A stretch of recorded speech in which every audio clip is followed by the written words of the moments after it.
توحيد العلم بقرية أبو غالب منشأة القناطر محافظة الجيزة كل الترحاب وكل الشكر والتقدير لكم جميعا. ولا يفوتنا أن نرحب بالأستاذ رجب عبد الغني نائب رئيس مركز ومدينة منشأة القناطر، كما نرحب بالأستاذ محمود حماد القائم بعمل عمدة قرية الحاجب. ونرحب بكم جميعا وننوه أن هذا الحفل هو بمثابة تذكرة بأن حركة مصر شعب واحد بقرية أبو غالب منشأة القناطر محافظة الجيزة مستمرة في التواصل، مستمرة في السير على ما أسست له من مبادئ وأهداف. ومن أجل تحقيق ذلك فإن الحركة تشكر كل الذين انضموا إليها منذ نشأتها حتى الآن، وندعو كل أبو غالب وشبابها إلى الانضمام إلى هذه الحركة حتى تحقق الهدف الذي أنشأت من أجله، وهو الوحدة الوطنية، السلام الاجتماعي، نبذ العنف، لم الشر والمصالحة. وخير ما نبدأ به القرآن الكريم والشيخ ياسر رجب.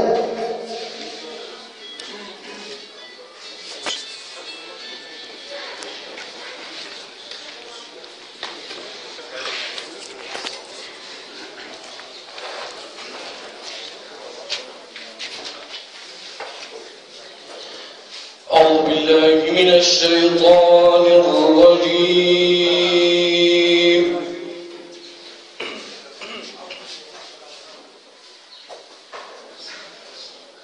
بسم الله الرحمن الرحيم.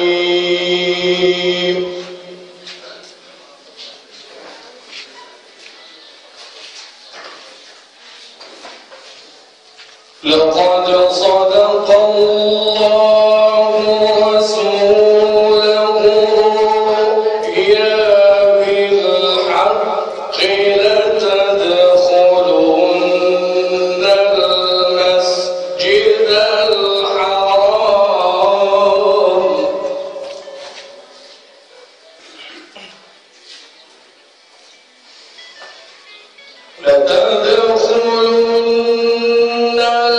المسجد الحرام إن شاء الله آمنين.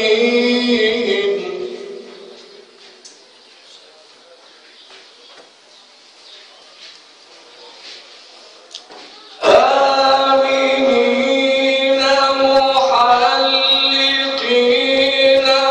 رؤوسكم ومقصرين لا تخافون.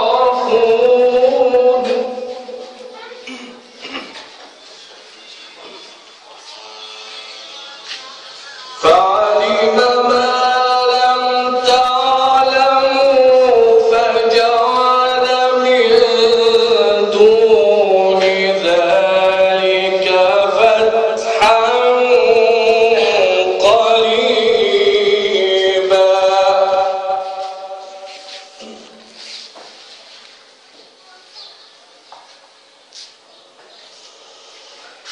هو الذي أرسل رسوله بالهدى ودين الحق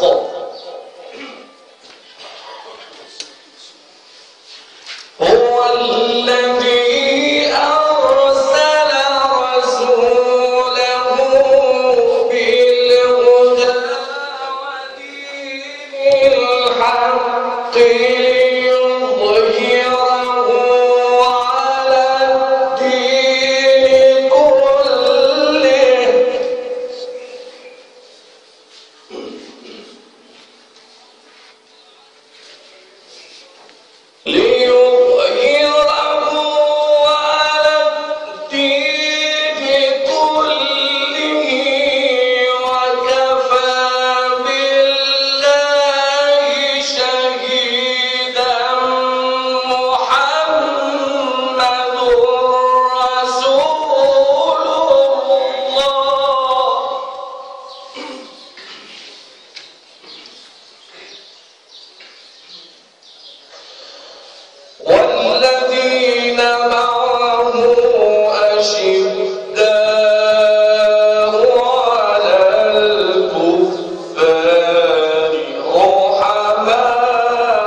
الله ليغيظ بهم الكفار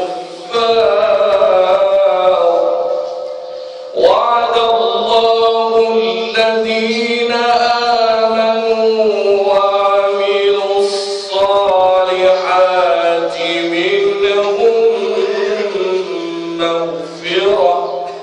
مغفرة وأجرا عظيما. صدق الله العظيم.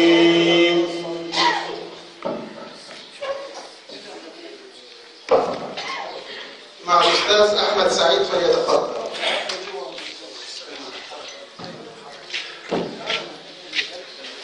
بسم الله والصلاة والسلام على رسول الله صلى الله عليه وسلم. السلام عليكم ورحمة الله وبركاته. أخوكم بالله أحمد سعيد محمد، بتكلم بالنيابة عن حركة مصر شعب واحد أو كلمة الحركة. أولا قبل ما أتكلم عن أي شيء، حركة مصر شعب واحد بتتكلم بكل الشكر والتقدير للجنة الشعبية اللي لها دور بارز والله وملموس في البلد. ثانيا بنشكر كل مؤسسات البلد، الأستاذ جمال مهندس الوحدة المحلية رئيس المدينة على الدعم والمساندة لنا في كل شيء. للمرة الثانية والمرة المليون بنشكر اللجنة الشعبية، لجنة محترمة، أساتذتنا، إخواتنا الكبار بنتعلموا منهم. بسم الله الرحمن الرحيم. الركائز الأساسية للحركة بتاعتنا الشعب ومختلف فئاته، الانتماء والولاء للوطن. الشعب مختلف فئاته، الانتماء والولاء للوطن. مبادئ الحركة اللي تأسست الحركة عليها احترام الحريات العامة والشخصية لجميع المواطنين. لازما عشان أبني حركة لازما أحترم المعارض قبل المؤيد، لأن يا جماعة بالاحترام بيننا وبين بعض هنبني. في حاجة اسمه نقد بناء، فعشان كده رقم واحد عندنا لازم نحترم الحريات كلها. اي شخص معارض بنحترموه، اي شخص مؤيدنا بنحترموه، بس المهم في الصالح كل يصب في الصالح العام. اثنين، الحفاظ على القيم والاخلاق الكريمه. ازاي احافظ على الاخلاق الكريمه والقيم بتاعتي؟ ده من خلال ان الكبير يعلم الصغير، او كلنا بنكمله بعض. يعني احنا في الاول شكرنا الوحده اللجنه الشعبيه. اللجنه ديت الناس ديت تطوعت من نفسها، سابوا مصالحهم، سعوا لحاجات كتير. احنا بفضل الله يعني حاولنا نعمل حركه مساعده ان احنا كلنا نشاركوا. ما احنا مش هنسيب الناس كلها تشارك او فصيل معين يشارك في البلد وفي الاخر الناس المتعلمه او الشباب المتعلم في البلد ما يبقاش يعني ما يكونش موقف سلبي. لازم يا جماعه كلنا اولا والله انا بطلب بالجمع ده بحافظ القران الكريم للطلبه المتفوقين، حاجه بسم الله ما شاء الله، وبنشكر امهاتنا اللي حضرت وكل الناس اللي حضرت وشرفتنا. اولي فيها كده يا جماعه، بس ينقصنا حاجه واحده. انا بقول هندسي قبل مولاتكم ازاي بقدر الامكان احسن الظن بالتاني. لازم يبقى عندك حسن ظن بغيري. يعني بفضل الله النهارده في جمع كويس، في ناس محترمه، البلد كلها والله بفضل الله كلها كويسه. احنا وتعاونوا على البر والتقوى. الناس بس تعتصم بحبل الله، وان شاء الله بامر الرحمن هنلاقوا كل حاجه عندنا كويسه في البلد ان شاء الله. برضه من مبادئ الحركه تلبيه احتياجات الجيل الحالي والاجيال القادمه. ازاي الجيل اللي طالع ده، ازاي المتفوقين والمتفوقات اللي معايا وحفظ القران الكريم، ازاي الصدور اللي طالعه ديت والمراعي المحترمه اللي شكلها يشرف، يعني ربنا يحفظهم لأبوابهم. ازاي بفضل الله يا جماعه نهيئ لهم المناخ اللي يشتغلوا فيه. يعني مثلا بيكون عنده طالب متفوق وهيئ له المناخ اللي يشتغل فيه هينتج وهيبقى عضو نافع في المجتمع. لكن بالصراعات السياسيه بالاختلافات ده بيشتغل عشان كذا وده بيشتغل عشان كذا، ده يا جماعه محلك سر. هنرجعوا لنقطه الصفر تاني. لا، لازم يبقى عندنا حسن ظن ببعضنا، ولازم كلنا نجتهدوا لخدمه البلد. من اهداف الحركه الاساسيه استقرار المجتمع وسمو مبادئ العدل والمساواه. ازاله كافه اسباب الخلاف المجتمع. اختلف معايا في الراي لكن ما نزعلوش مع بعض. لازم يا جماعه يبقى عندنا حاجه اسمها ادب الحوار وادب الاختلاف. انت بتأيد فصيل معين وانا بأيد فصيل معين، ايه المشكله؟ أيد بادب واخلاق، وانا أيد الفصيل بتاعي بادب واخلاق بدون زعل، بدون اختلاف. 2 تحقيق التنميه المستدامه والشامله. 3 الاستغلال الامثل لمياه النيل والثروات والطاقه البشريه. 4 بناء مجتمع ينبذ العنف والكراهيه وحفظ الوطن والمحافظه على مقدراته وممارسه لحقوقه دون الاضرار بحقوق الاخرين والوطن. ازاي ابني مجتمع بيبنى على الحب، على التعاون، دون وانبذ العنف. هتعمل عنف مع مين؟ احنا كلنا اهل هنا وكلنا جرايد وكلنا نسايب، وبفضل الله يا جماعه من صفات القرى بالذات في اي مكان ان الكل عارف بعض. نعمه. الواحد بيتحرك بيروح شغله، بيسيب اهله واسرته كل حاجه، لان احنا كلنا عارفين بعض. لازم يا جماعه يبقى عندنا حسن ظن ببعضها، وللمره مليون حركه مصر شعب واحد بتشكر الله بالشعبيه. فاحنا من الضروري ان نحترمه دون اي خلاف او دون اي شيء. والسلام عليكم ورحمه الله وبركاته.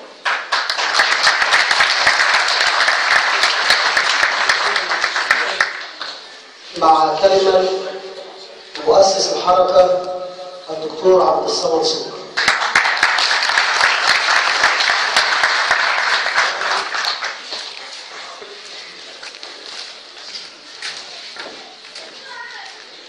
بسم الله الرحمن الرحيم والصلاة والسلام على رسول الله صلى الله عليه وسلم. سبحانك لا علم لنا إلا ما علمتنا إنك أنت العليم الحكيم. صلى الله عليه وسلم. شايف إن أنا أرحب بحضراتكم أهالي بلد أبو غالب، وأيضا يسعدني إن أنا أرحب بجميع الحضرات والسادة الضيوف من خارج قرية أبو غالب، وأرحب أيضا بالأستاذ رجب النائب رئيس مجلس مدينة مشهد القناطر، والأستاذ كمال، وكل السادة الحضور اللي شرفونا النهارده. وحقيقة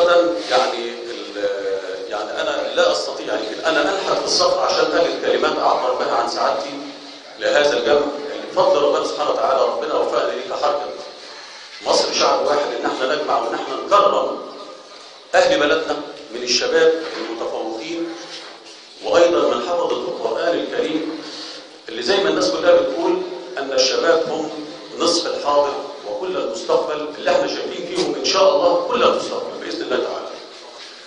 ودائما يعني بيقال كده: من أراد أن يقف على مستوى أمة من الأمم فما عليه إلا أن يرقب شباب هذه الأمة. يلاحظ الشباب، لو واحد حب إن هو يتطلع يقول الأمة دي شكلها إيه؟ الأمة دي مستقبلها رايح فين؟ يشوف الأول الشباب بتاعها. إن وجد الشباب متحبين ثقة أنفسهم، ثقة بالله سبحانه وتعالى، فليعلم بأنها أمة قادرة على مواجهة الصعاب والتحديات، قادرة على البناء للحاضر والمستقبل. إن الأخ العزيز أشار إلى أهداف ومبادئ وركائز الحركة، وأشار إحنا بنقول إن رؤية الحركة دي بالأساس، يمكن لما أتت الفكرة لتأسيس هذه الحركة حقيقة كان أساسها، وحينما ألهمني الله سبحانه وتعالى بأن أنا أفكر في تأسيس هذه الحركة بفضل سواعد حضرات وسواعد اللجنة التنفيذية للحركة، إن كان هو الأساس نبذ الخلاف الموجود داخل القرية، وإن الطيار رايح وطيار جاي والكلام ده إحنا مالناش علاقة بهذا الكلام. إحنا عايزين نبني قريتنا ونبني بلدنا ونكون مثل وقدوة يحتذى به في محافظة الجيزة وأيضا على مستوى الجمهورية. ده اللي إحنا عايزينه، نضرب مثل للجمهورية كلها بأن شباب قرية أبو غالب كلهم متحابين بالله، أخوة نابذين للعنف، نابذين للخلاف، لأن إحنا كلنا عائلات وأقارب ونسب وإلى آخره. ما ينفعش إن إحنا يعني نختلف مع بعض أو يحدث خلاف أو انشقاق بيننا إلى آخره. فمن هنا أتت الفكرة، ثم بعد أن أتت الفكرة والحمد لله تم الاستجابة لها، المجموعة الأفاضل اللي قاموا بالتأسيس في هذه الحركة قالوا إن إحنا عايزين نبحث عن الصالح العام بتاع القرية. ووجدت أن هناك حماس وتطلع للمستقبل بأن إحنا نشوف المصالح العامة بتاعت القرية. وبالفعل قالوا طب المصالح المصالح ايه؟ المشاكل بتاعت القريه ايه؟ في مشاكل قديمه، في مشاكل تم اتخاذ خطوات فيها فاعله من شخصيات نكن لها كل تقدير واحترام. اللجنه الشعبيه بقريه ابو غالب وعلى راسهم الاخ العزيز الاستاذ محمود معوض، الاستاذ عبد عبود، الاخ كمال، والاخ انا لا يعني استطيع ان انا يمكن مش حافظ الاسماء، ولكن اللجنه الشعبيه نكن لها كل تقدير واحترام فيما قدمته وفيما قطعته من اشواط، ونحن لا تعارض، احنا متفاعلين مع اللجنه الشعبيه وبيكمل بعضنا بعض في ان احنا ننجز بعض المصالح العامه للقريه. وبالفعل ان احنا استطعنا ان احنا نضع ايدينا على بعض المشكلات العامه داخل القريه بفضل الله سبحانه وتعالى، وتواصلنا مع المسؤولين في محافظه الجيزه. وفي هذه المناسبه اسمحوا لي ان انا بعلن عن تقديري وامتناني وتثميني للدور الكبير جدا للسيد محافظ الجيزه من خلال زيارتي للمحافظه عده مرات ومعي بعض الشباب في الحركه، وان مشكورا اعطى توجيهات للنظر في مشكلات القريه سواء المتعلقه بالصرف الصحي، وده كان قطع فيه شوط من السابقين ومن الحاليين ومن اللجنه الشعبيه، وان احنا بنستكمل هذا الدور معاهم. وبالفعل سيادته اشر وتم التاشير الى الجهات المعنيه لاتخاذ ما يلزم، واحنا ما بنستعجلش. البلد لازم نعلم ان البلد تمر بمشكلات اقتصاديه كبيره جدا جدا، واحنا لازم يكون لنا دور معاهم. ايضا كان هناك المشكله المتعلقه بالمكتبه وقطع فيها اشواط، وايضا المسؤولين في المحافظه على رسوم السيد المحافظ والسيد السكرتير العام والسكرتير العام مساعد والسيد رئيس مجلس مدينه منشاه القناطر حقيقه، والتقيت فيه في مبنى المحافظه، وابدا الاستعداد الطيب، وكل مسؤولين في المحافظه ابدوا استعداد طيب على ان هم يتولوا المشكلات العامه بتاعت القريه، سواء الصرف الصحي، سواء كابل الكهرباء اللي هو تحويله الى كابل ارضي. وبالفعل وتم التفاهم داخل المحافظه ان الاهالي هيتحملوا جزء كبير من التكاليف بتاعته، على اساس ان شاء الله باذن الله تعالى نحول الكابل اللي هو ممكن يبقى سبب اضرار الى كابل ارضي. وتم التاشير ايضا من خلال ساعات المحافظ الى هيئه الكهرباء علشان يعيد الدراسه ثاني اللي هي متوقفه من 2011 كان قطع فيها شهور، وايضا لمجلس المدينه.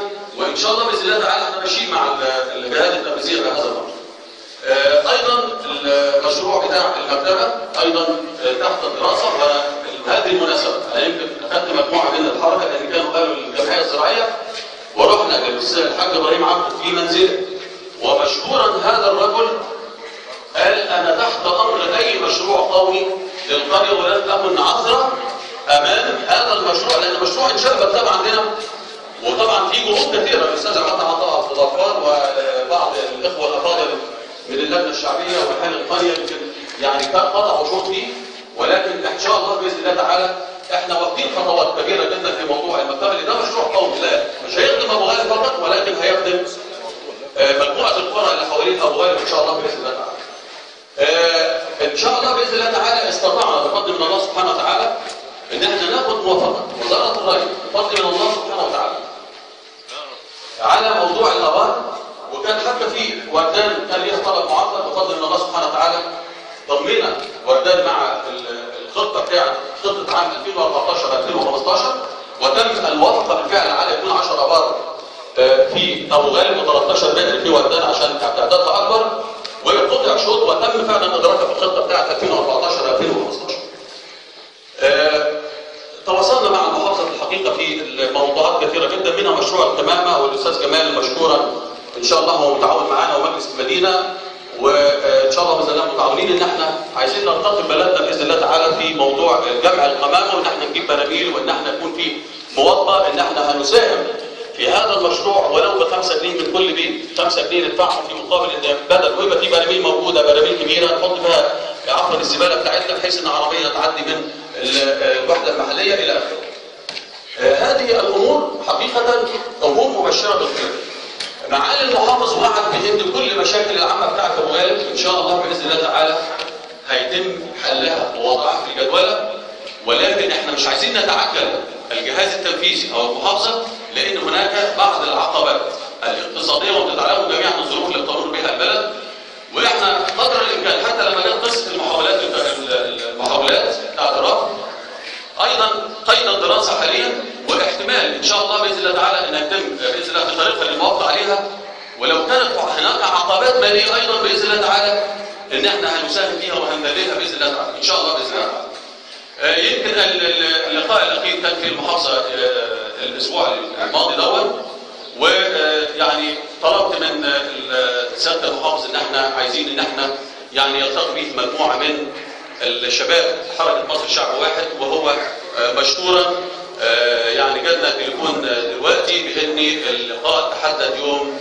الثلاثاء القادم الساعه 11 صباحا ان شاء الله مع سياده المحافظ. هناخد ان شاء الله يعني حتى لا نثقل عليه يعني ناخد 2 3 من الحركه ان شاء الله باذن الله تعالى، وهنروح هناخد كل مشاكل القريه، المشاكل العامه التي بداها اخواننا في اللجنه الشعبيه وبعض الناس المحترمين داخل القريه، وزي ما قلنا هذه جهود بذلت ونحن نرحب كحركه باي جهود تبذل من اجل الصالح العام للقريه. وعايز اشير الى نقطه ان حركه هذه الحركه التي تم تاسيسها بفضل جهود ناس، معلش انا بقول لحضراتكم بيسهروا وبيتعبوا وبياخدوا مواصلات على حسابهم ويروحوا يقابلوا مسؤولين، كل هذا الكلام من اجل الصالح العام، ليس لاحدنا نهائيا صالح شخصي، وأؤكد ليس هناك ثمة مصالح شخصية لأي من هم موجودين داخل الحركة، ما فيش حد لنا في مصلحة خالص، ما لناش لا مصلحة، والحركة لا تقوم على أي اتجاه سياسي ولا فكر سياسي ولا إن احنا مع فلان ضد فلان، هذا الكلام احنا لا، احنا مع الصالح العام بتاع القرية فقط لا غير، وليس لنا ثمة مصالح أخرى تذكر سواء سياسية أو غير سياسية. احنا الحمد لله رب العالمين يمكن كل المؤسسين او الجماعه في الحركه بفضل من الله اللجنه التنفيذيه للحركه كلنا خدنا نصيبنا من الدنيا، وباقي ان احنا ننظر لولادنا ان احنا عايزين نحقق اللي قال عليه الاستاذ احمد سعيد دلوقتي ما يعرف بالتنميه المستدامه. يعني ايه تنميه مستدامه؟ انا معلش سامحوا لي بهذا الكلام، ان احنا عايزين نساهم باي جزء او اي قدر مع الدوله بتاعتنا. التنميه المستدامه ان انا كيف احول بلدي اللي هي اموالي دي، وايضا اساهم في تحويل مصر الى دوله متقدمه، دوله قادره على تحقيق التنميه المستدامه تكفل العيش الكريم لهذا الجيل والاجيال القادمه. هو ده اللي احنا بنقول، ده الرؤيه بتاعت الحركه اللي احنا عايزينها تتسع ان شاء الله باذن الله تعالى. ما ينفعش ان احنا دلوقتي بنفكر بنقول طيب احنا عايزين نعمل ايه دلوقتي؟ مش دلوقتي، احنا عايزين نعمل ايه دلوقتي ان شاء الله؟ اعمل لدنيتك لا تعيشوا ابدا، ان احنا نعمل للاجيال القادمه، وده باذن الله تعالى سوف نثيره على اعلى المستويات. لابد ان تكون لمصر رؤيه مستقبليه على مدار 40 و50 سنه قادمه، كما هو الحال في كافه دول العالم.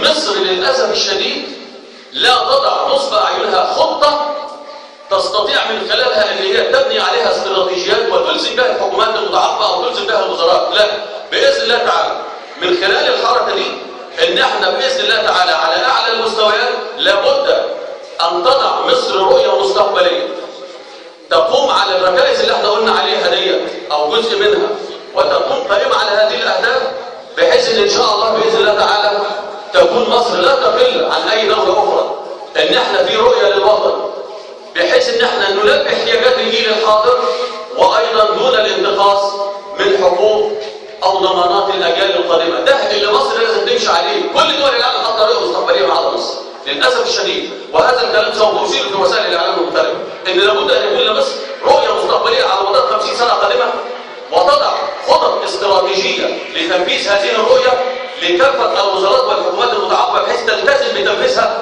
واحدا تلو الاخر، لان لو ترك الشعب على ما هم عليه للاسف الشديد من فوضى موجوده ومن للاسف تنامي سوء الاخلاق في بعض القطاعات، ومن ايضا عدم تلبيه الاحتياجات الفعليه للقطاعات العماليه اللي هي مهضوم حقها داخل الدوله، وايضا وضع جدول لتعيين كافه القانون العاطلين الموجود في الدوله ده، اللي الدوله المفروض وفقا للدستور ملزمه بان هي تضع جدول تلتزم به لتعيين كافه الخارجين بتوع الدوله. الدستور بتاع الدوله بيقول كده ان الدوله بتكفل حق العمل. طب احنا فين من الدستور ده اللي احنا عايزين نطالب بيه دولتنا ان شاء الله باذن الله تعالى؟ واسمحوا لي ان احنا اطلت عليكم، ولكن في كلام كثير جدا بس الوقت لا يسمح ان انا اقوله. فرحب تاني بحضراتكم الساده الضيوف، وان احنا اسمحوا لي ان احنا الساده اعضاء اللجنه التنفيذيه اتفضلوا على المنصه بعد اذن حضراتكم، ونقدم يسعدنا ان احنا نقدم بس هديه للجنه الشعبيه بقريه ابو غالب ممثله في الاستاذ محمود معوض رئيس اللجنه الشعبيه، فاتفضل حضرته ونحن نحيي جميعا.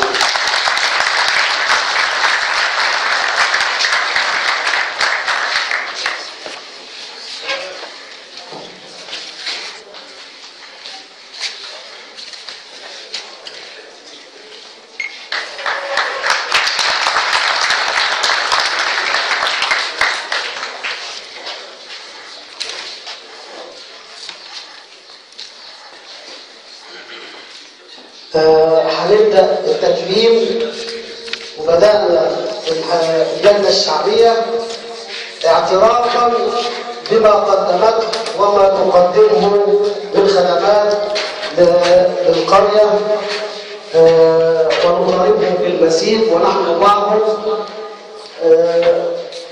الآن نكرم شباب فقدتهم القرية في 2013 وأوائل 2014. هؤلاء حزنت عليهم القرية وحزن عليهم شباب القرية، حيث أن المنية وافتهم في ظروف صعبة عم فيها الحزن على كل قرية أبو غالب لما كانوا يتمتعون به من أخلاق حميدة. ويقوم بتكريم هؤلاء وتوزيع الهدايا لمصابهم الأستاذ رمضان حسن زياد.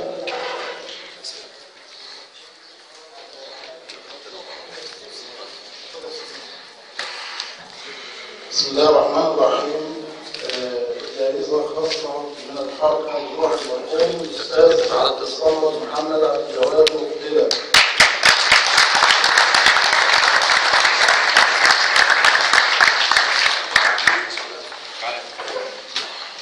يتسلمها ابنه. اسمك ايه؟ أحمد عبد الصمد محمد عبد الجواد.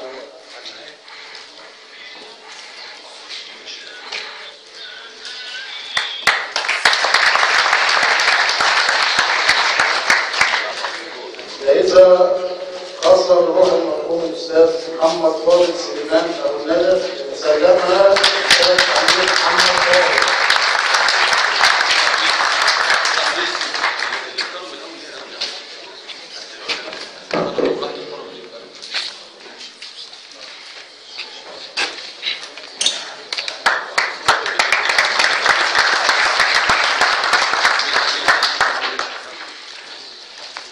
جائزة خاصة من الحركة لروح المرحوم الحاج السيد عبد المجيد زيادة، يتسلمها الحاج علي عبد المجيد زيادة.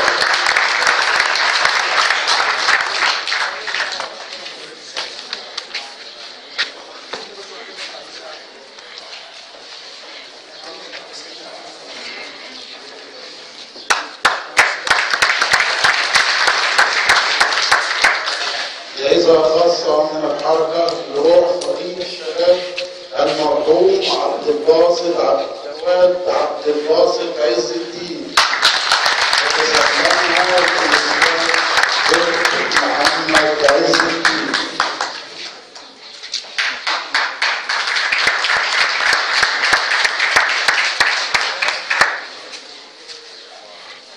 جائزة خاصة من الحركة لروح المرحوم فقيد الشباب الأستاذ حمادة الجلشاني، يتسلمها عنه الأستاذ صلاح الجلشاني.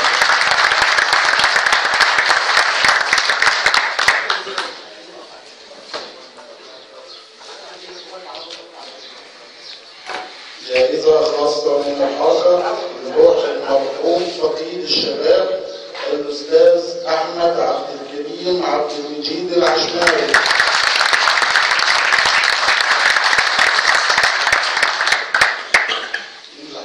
أي حد تابعه يا جماعة.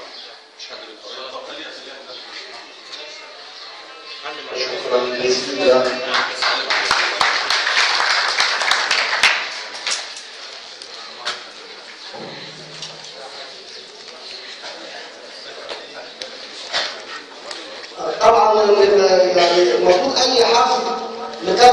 حفظوا القرآن الكريم. هو الباقي له. بعد تكريم حفظة القرآن الكريم والمحافظين، والذي أشرف على هذه المسابقة هو فضيلة الشيخ بلال محسوب، الذي تحمل عبء تنظيم المسابقة ومعه المحافظين، ويقوم بتقديم الفقرة الباشمهندس سيد علي.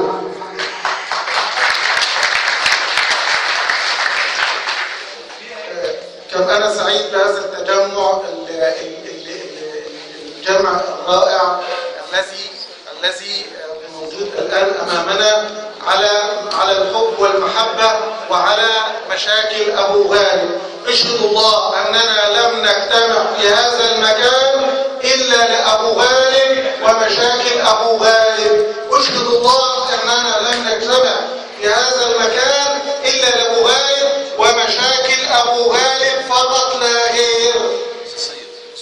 بسم الله والصلاة والسلام على رسول الله. طبعا هنجدد دلوقتي المحافظين. هنبتدي بالشيخ خليل يحيى، فليتفضل.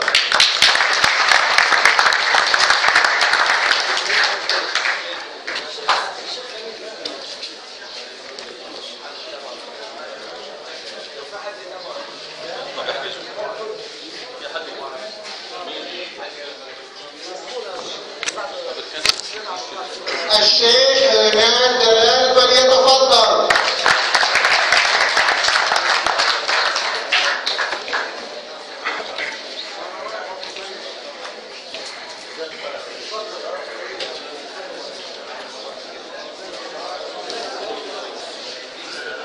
الشيخ طه محسوب فليتفضل.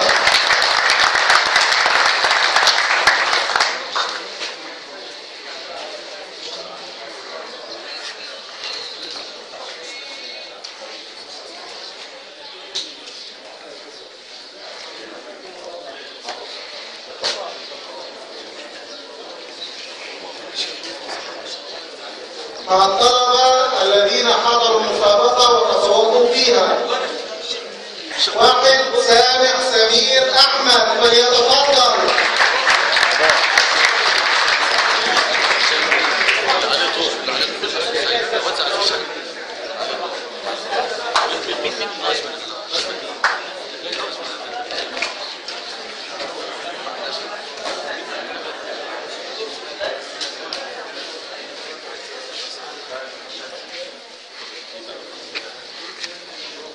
الثاني رحاب بلال محسوب فلتتفضل.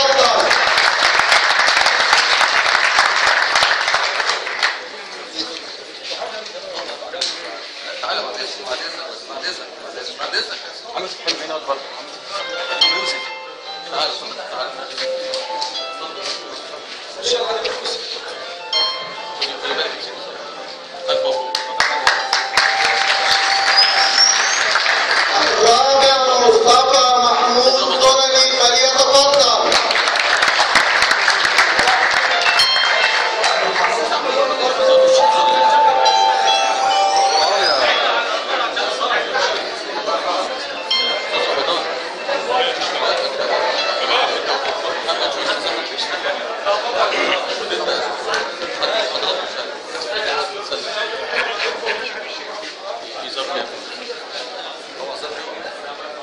الطالب محمد محمود حنفي.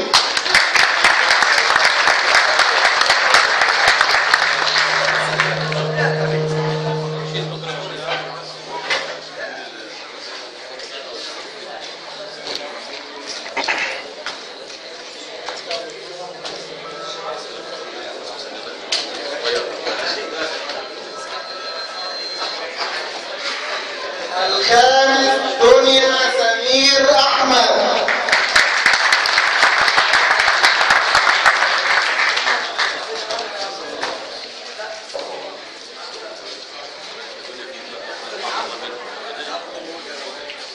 السادسة إيمان محمد أحمد.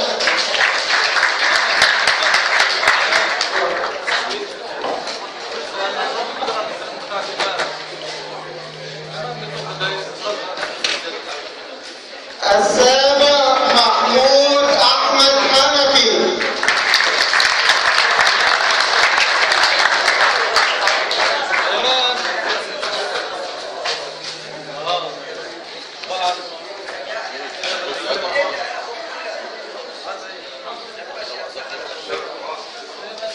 الثامن محمود صابر عبد الغفار.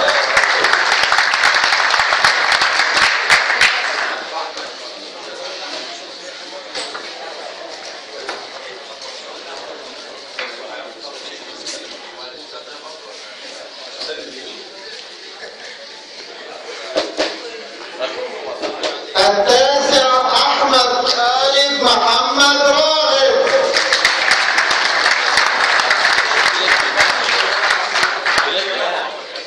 عايزين الشيخ بلال لو سمحت. يا شيخ بلال قول يا باشمهندس. العاشر عبد الرحمن محمود محمد. احمد خالد فين؟ احمد خالد. احمد خالد منظر. خد يا حبيبي. خد يا عمرو. عبد الرحمن. تعالى يا شيخ بلال هنا. اتفضل يا شيخ بلال. الاستاذ بيبقى طلب حافظة القرآن من 11. تعالى يا استاذ. اتفضل يا شيخ بلال هنا. تعالى يا شيخ بلال هنا. انت مزوق يا شيخ بلال. رقم 11 ندى فتحي علي.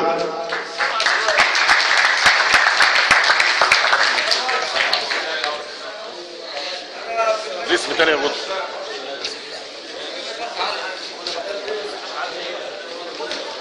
ندى فتحي علي.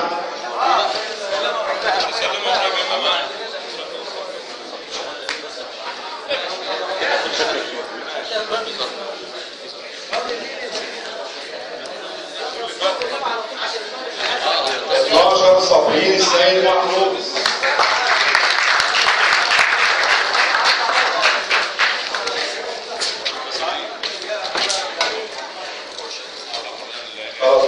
إسراء الرواش.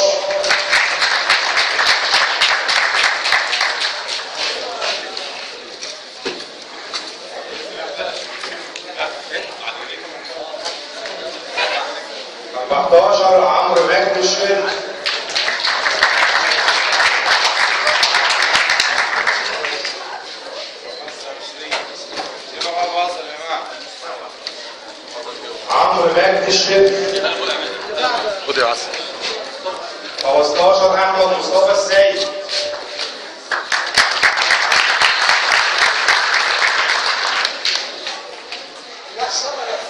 احمد مصطفى السيد. 16 ندى سلامه حسن.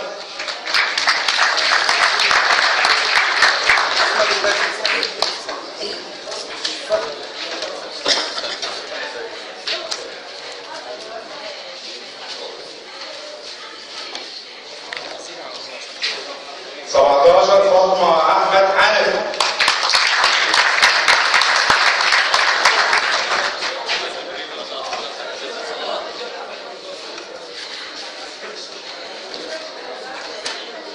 18 محمد محمود محمد راغب.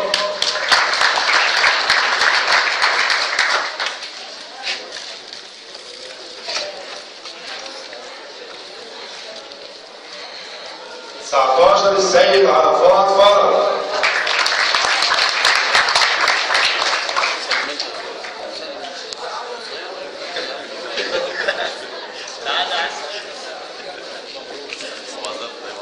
20 محمد رضا محمد راغب.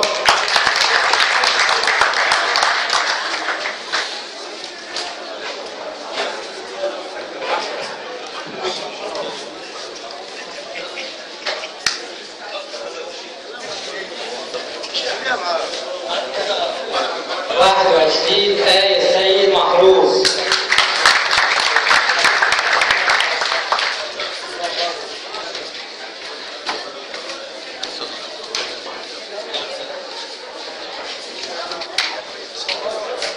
محمود عبد السلام السيد 22.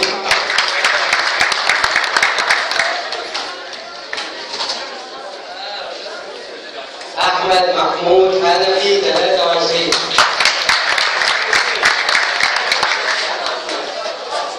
'زاهية مصطفى محمد 24.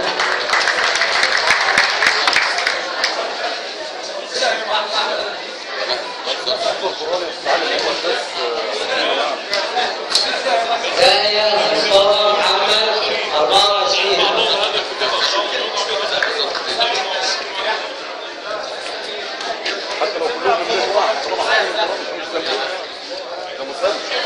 إسراء سعيد محمد 25.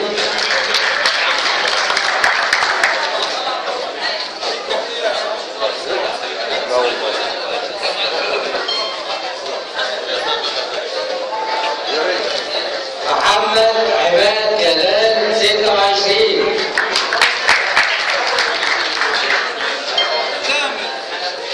محمد عماد جلال.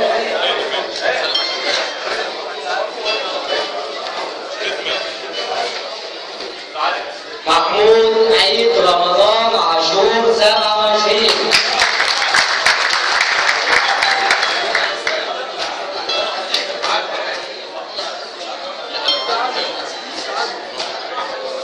محمد عاشور رمضان 28.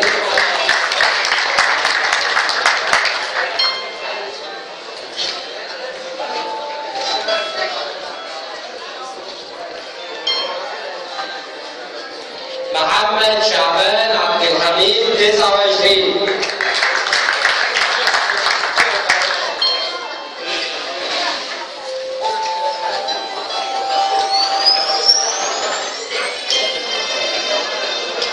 بسمة عماد عبد العظيم 30.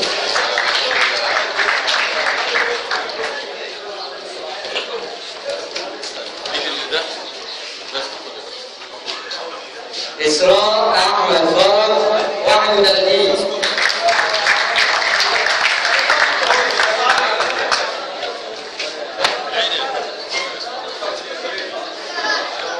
ماجد السيد محمد 32.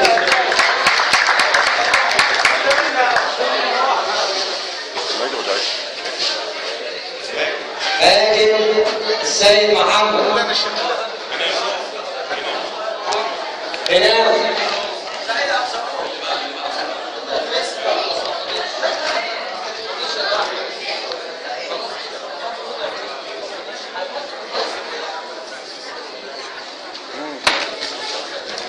مع الشاب المثالي واحنا يا جماعه ذهبنا واختيارنا كان بعيد عن الاهواء وباجماع الاراء. الشيء اللي كان مرفع اقسم بالله واحنا بنختار الشاب المثالي ابو غالب تعرضنا لما لا يقل عن 1000 شاب ابو غالب. يكفي ان نعلم ان شباب ابو غالب يحتلوا المقدمه في كليات الوزراء كليات الحقوق. 10 من الاوائل ال10 الاوائل كليه حقوق سنه اولى منهم 3 من ابو غالب. سنه ثانيه الاول انجليزي من ابو غالب والاول عربي من ابو غالب. سنه ثالثه يا جماعه تذكروا كلامي بعد 15 سنه سيكون من شباب ابو غالب عالم ووزير ومحافظ. تذكروا هذا الكلام جيدا. فاختياراتنا كانت بعيد عن الاهواء. اختيار الشاب المثالي الكل اجمع على رجل يعمل خيرا ويقدم بيمينه ما لا تدري مصاره ماذا قدم. انه الشاب الخلوق الاستاذ عيد عبد المنعم.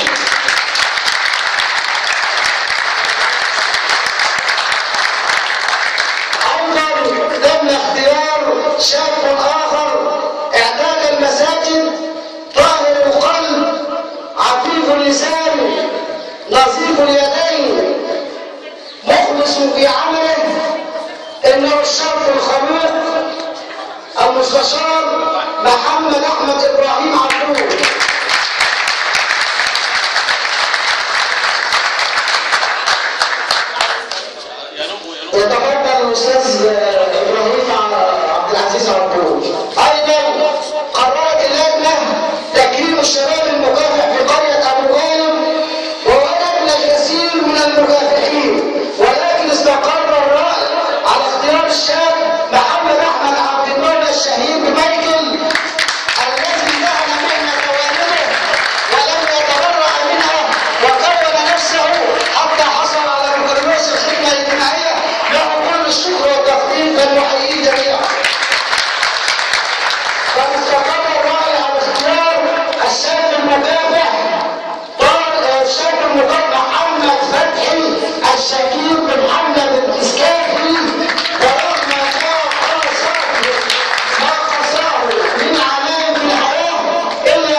السيدة الفاضلة التي كان لها فضل على معظم فتيات أبو غالب منذ السبعينات، ألا وهي الحاجة ووالدة الحاج السيد محمود عبد الحفيظ ووالدة الأستاذ محمد محمود عبد الحفيظ، لها منا كل الشكر والتقدير.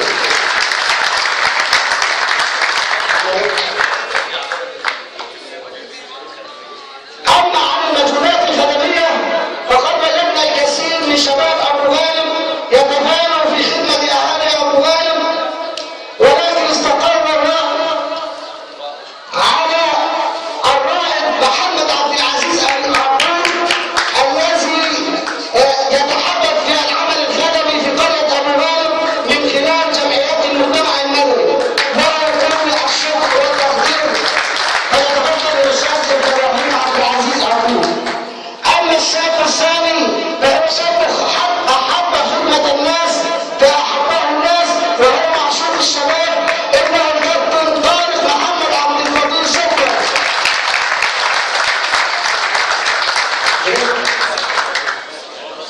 أما الصنايعي المثالي على مستوى قرية أبو غالب وبلا منافس فهو المعلم يوسف حلمي عارة.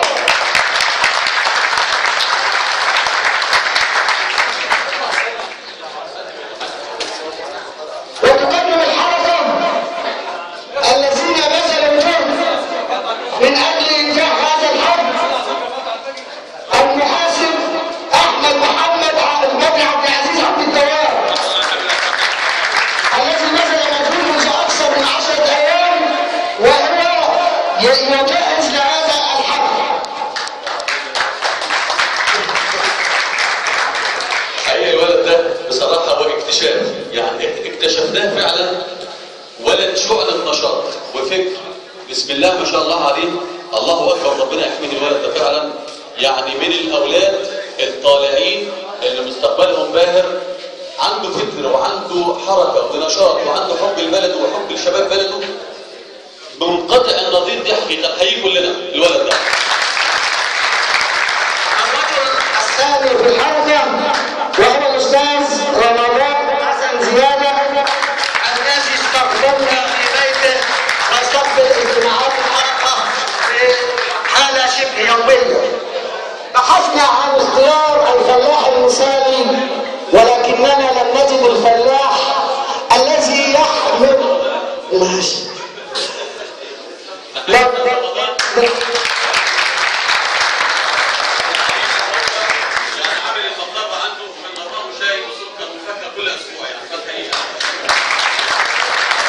حاولنا اختيار الفلاح المثالي ولكننا لم نجد في الوقت الحالي الفلاح المثالي الذي يحمل في وجهه علامات الفلاح المصري الاصيل ايام كنا نرى المرحوم الحاج احمد صقر يونس، ونحييه جميعا.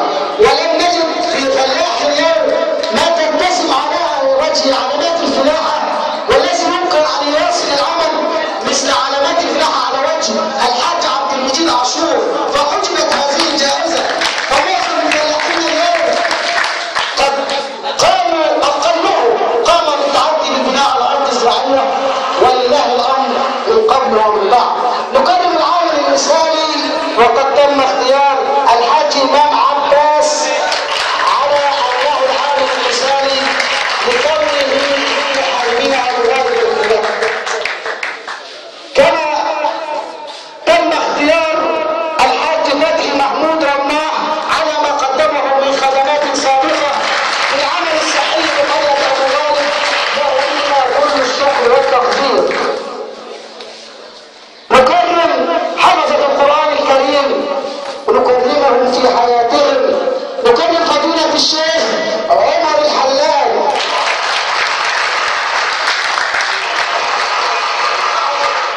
لهم منا كل الشكر والتقدير.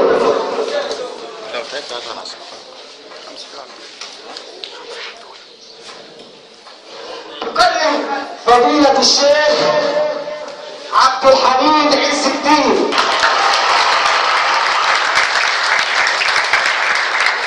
نكرم فضيلة الشيخ المرحوم أحمد عبد العزيز تراب سيدنا.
أوصوني أن أقول النابغة بنت النابغة ولنا لا فشقيقها الأول على السنة الثانية بكلية الحقوق قسم إنجليزي بتقدير إمتياز إنها الطالبة منار محمود معوض عفريت. مثل الشكر والتصدير لهؤلاء لممكن وتم تعيين الدكتورة منار بعيدة بكلية الحقوق جامعة القاهرة. يا جماعة هذه الاختيارات أشهد الله أنها كانت بعيدا عن كل الأهواء. قد نكون قد أخبرنا أحد ولكنه دون قصد.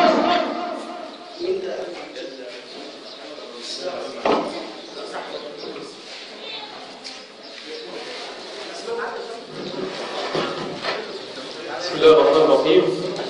جه دور مع المدرس المثالي اللي ربنا يجعله في ميزان حسنات كل مدرس. بس انا يا جماعه برضه عشان المدرسين الباقيين ما يزعلوش مني، انا زميل لكم، انا والله ما اخترت مدرسين عشان ما حد يقول كده، ولو اخترت كنت حطيت نفسي يعني. المدرس المثالي على مستوى المدرسه الثانوي الاستاذ ابو رواش فازع عوضين.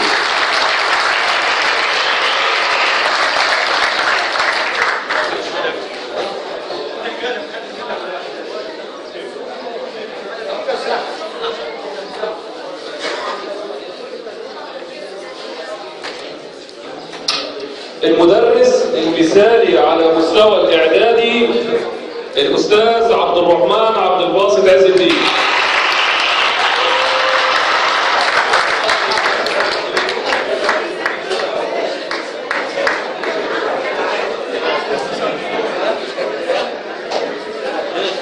المدرس المثالي على مستوى الابتدائي الأستاذ أشرف طاهر.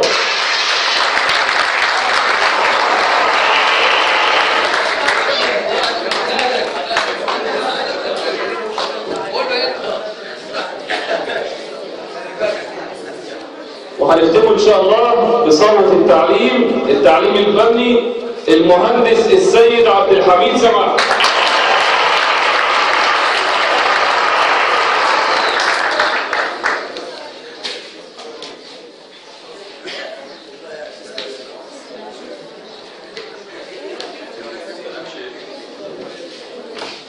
ما يستلمش شهادات من حضراتكم، الشهادات هياخدها من الاستاذ احمد.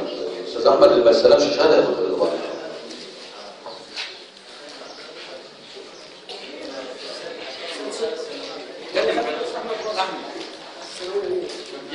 كمل الساعه.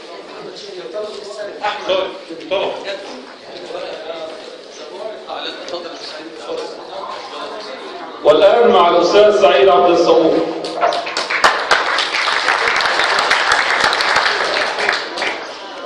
بسم الله الرحمن الرحيم.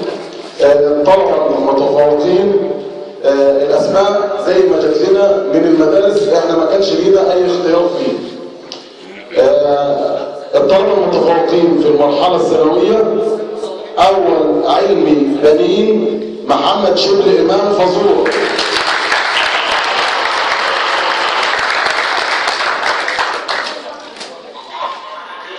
أول علمي بنات ندى ربيع عبد العظيم.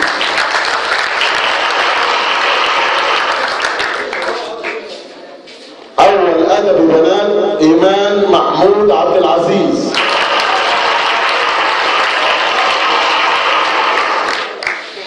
ثاني أدب بنات ماري القس إبراهيم صبحي.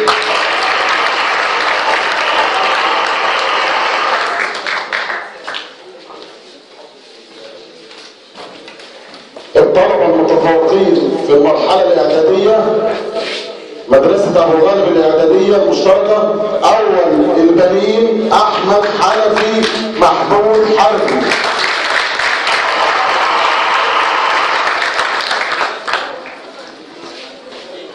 أول البنات داليا أحمد غريب.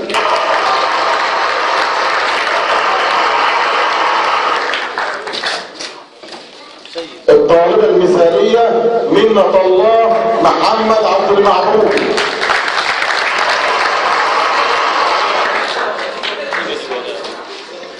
أول البنات في مدرسة الشهيد محمود عبود ياسمين خالد محمد علي.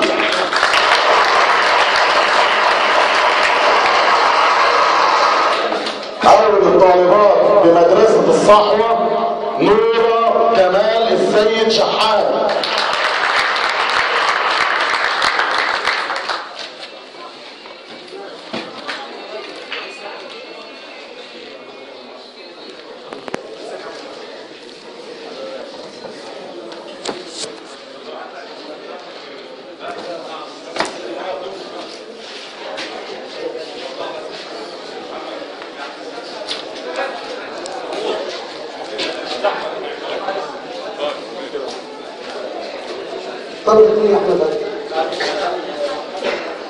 دكتور محمد. الطلبة المتفوقين على المرحلة الابتدائية مدرسة ولاد ابن رباح. أول البنين أحمد أشرف معوض عبد المجيد.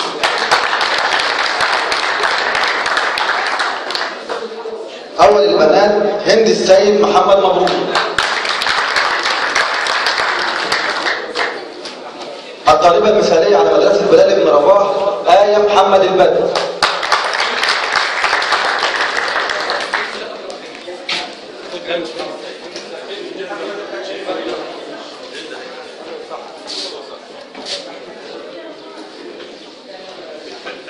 مدرسة وحدة أبو غالب. أول البنين مينا ماهر فهيم أيوب. أول البنات جوزفين جورج عزيز أيوب.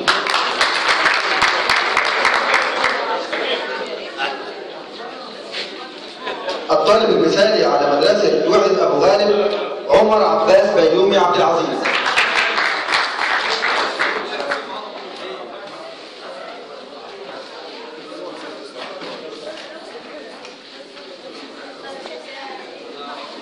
مدرسة أبو غالب الحديثة.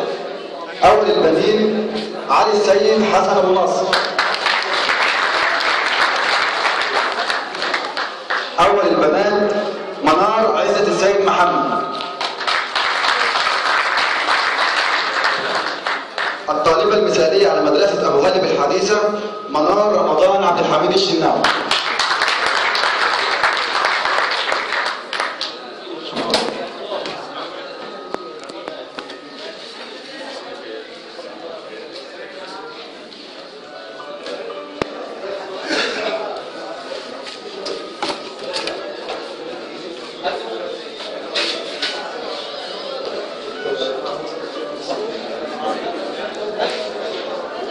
والآن نكرم ونشكر الأستاذ وكيل أول الوزارة المهندس محمد عبد الراضي رئيس مركز منظمة إرشاد القناطر ويتسلم نيابة عنه الأستاذ رجب عبد الغني نائب رئيس المدينة. نكرم السيد رئيس الوحدة المحلية بأبو غالب الذي كان على الوعد دائما، فليتفضل الأستاذ جمال عبد ربه رئيس الوحدة المحلية بأبو غالب.